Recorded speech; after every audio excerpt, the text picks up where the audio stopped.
Who is the kindest or rudest celebrities you've met? Kris Jenner. I worked for a Vespa dealer.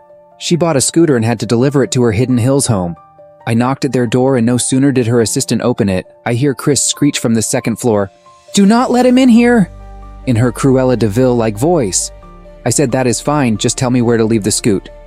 She says, "Out back, the garage should be open." Upon getting to the garage, I make my presence known and out pops Bruce Jenner. We talked about cars for a bit. He invites me into their house for some water. As Bruce was showing me the family Christmas photo, Bitchface came storming down the stairs with a look of rage on her puss. Bruce introduced me to her. She stormed off back to her upstairs lair.